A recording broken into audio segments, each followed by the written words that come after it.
আমাদের বোন ফেলানী কাঁটাতারে ঝুলন্ত অবস্থায় জীবন দিয়েছিল। কুয়াশা ভেজা সেই সকালটি আজও দগদগে ক্ষত হয়ে আছে সীমান্তের ইতিহাসে।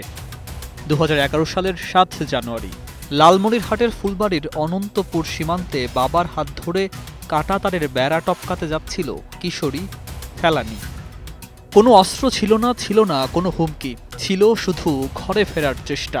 ঠিক তখনই ভারতীয় সীমান্তরক্ষী বাহিনী বিএসএফের গুলি ছুটে আসে। মুহূর্তেই থেমে যায় ফেলানীর শ্বাস।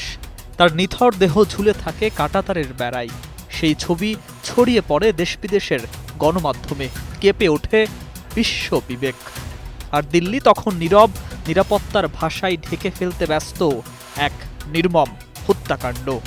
নতুন এবং ফিরে আসা গ্রাহকদের জন্য নগদে চলছে ক্যাশব্যাক সহ প্রতিদিন হাজারো উপহার জেতার সুযোগ। হবে আশা আর ফেরা সারপ্রাইজ সেরা। বছরের পর বছর পেরিয়ে গেছে। ফেলানীর বাবা নূর ইসলাম ভারতের কুচবিহারে বিএসএফের বিশেষ আদালতে সাক্ষ্য দিয়েছেন, পুনর্বিচারের আবেদন করেছেন। অভিযুক্ত বিএসএফ সদস্য অমিয় ঘোষ ২ দফা বিচারেও খালাস পেয়েছেন। ভারতীয় সুপ্রিম কোর্টে রিট হয়েছে, শুনানি পিছিয়েছে, তারিখের পর তারিখ গেছে, কিন্তু ফেলানীর জন্য ন্যায় বিচার আসেনি। সীমান্তে গুলি থামেনি, দায়ও কেউ নেয়নি।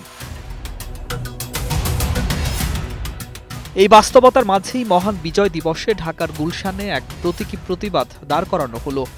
ঢাকা উত্তর সিটি কর্পোরেশনের উদ্যোগে গুলশান ২ গোল চত্বর থেকে প্রগতি সরণি পর্যন্ত সড়কের নামকরণ করা হলো ফেলানী এভিনিউ। নামফলক উন্মোচন করেন স্থানীয় সরকার, পল্লী উন্নয়ন ও সমবায় এবং গৃহায়ন ও গণপূর্ত উপদেষ্টা আদিলুর রহমান খান। অনুষ্ঠানে উপস্থিত ছিলেন স্থানীয় সরকার বিভাগের সচিব মোহাম্মদ রেজাউল মাকসুদ জাহেদি, পূর্ত সচিব মোহাম্মদ নজরুল ইসলাম, রাজুক চেয়ারম্যান ইঞ্জিনিয়ার মোহাম্মদ রিয়াজুল ইসলাম এবং ডিএনসিসি প্রশাসক মোহাম্মদ এজাজ।